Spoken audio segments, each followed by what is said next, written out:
I'm Zoe, it's nice to see you. How are you? I hope you guys are having a good start to the year. Today I'm going to go through budgeting. Budgeting is something I'm very passionate about. Really important, especially in this time and age of like the financial situation the whole world is in, that we're very open about what we can and can't afford. The reason I'm doing this video is more to keep accountability for what I'm spending, and also with the aim that I'm trying to buy a house. Yeah. Also to help me keep accountable and just to kind of track my spending. So the first thing I'm going to recommend is a money book. I'm a pen and paper kind of girl. Some people like Amy Rebecca, she has a finance spreadsheet that works really well for her, and that's what she uses to track all like her project plans and her empties and her finances. I've just never kind of been that girl. I'm definitely more of a paper pen kind of girl. This is my book, and inside this book has had my finances in since 2023. I thought it was more than that, since for 2023. Inside of it had like how much my bills were, if I had, how much my income was, if I did any extra income, I made some extra money that month, how much that was, how much each one of my bills are. And I also help me budget things like when I go on a holiday. I've got friends' weddings coming up this year, and I also use the Monzo app for a lot of this kind of budgeting. I'm not going to go into nitty gritty of how much I am. I can just give you a rough abbreviation of how much I spend, how much money I get in a month, and also what I choose to then budget on. Also, if you're looking for some financial like crack, if you love financial kind of stuff, Caleb Hammer. I know he's like really large on YouTube, but I love him. I find him really funny. Also, American Debt is like insane. So yeah, I earn roughly $2,700 a month, give or take. That's my take-home wage. With saying that, I no longer have student finance. I'm student financially. In England, what you do is that you take a student loan, you borrow the money from the government, you'll pay your university or college fees if you're from the States. And then essentially what you do is when you hit a certain bracket of paying money, you then start paying it back, and it's at the time. So I get paid at the end of the month. So technically, and I say technically, I actually got paid on the 26th of December. So because it's December, I then got paid on the 19th of December, because the way they do it is that they pay you a week in advance prior to Christmas.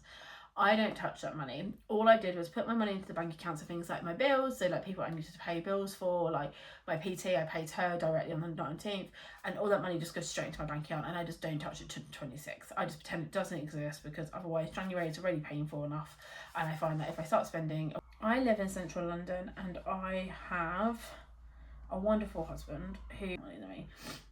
me and my husband, we split the rent and we split all the bills, and in total it roughly comes to £1,380. That is obviously like a big chunk of my money, but what that is my rent, my electricity, my council tax, our internet, our Netflix account, our Spotify account, food bill, our car payments, and towards our cat. So we both ding. I pay for a PT, which is fantastic, and I see her once a week, and then she programs me as well, which is incredible. I need someone with structure. I need someone to tell me off and shout at me and tell me to basically... The thing is I do pots, so I pay £200 a month into my selected pots for Christmas and birthdays.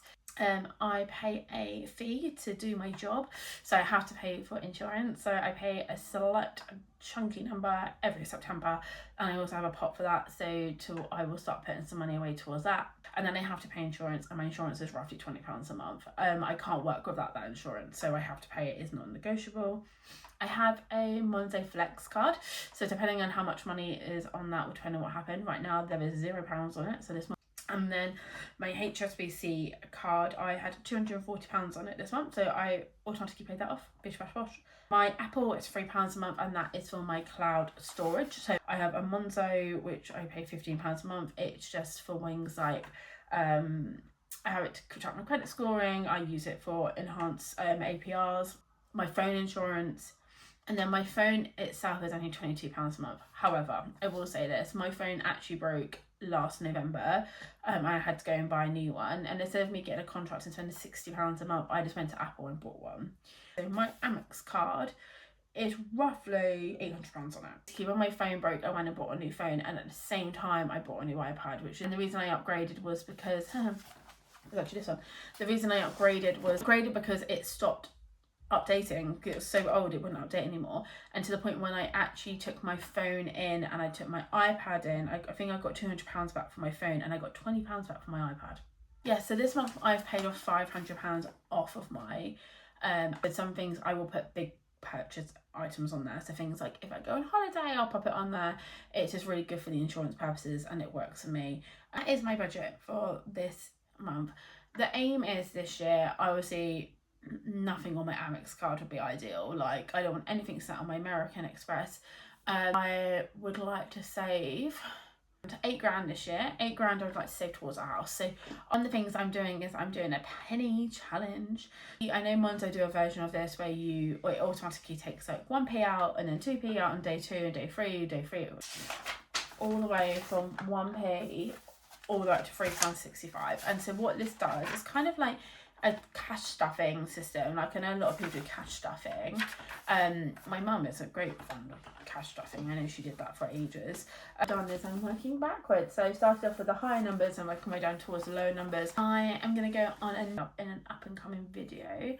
Okay guys, let me know what you think about this video. It is very chatty and a bit like here, there and everywhere. What we'll do is like next month we'll come back and we'll go through, in February we'll go through like how much did I spend. I'm going to categorise it into what I spent it on, essentials and non-essentials, if anything I could do better on, how much money I saved and where I am heading up towards my targets. Have a great day guys, bye.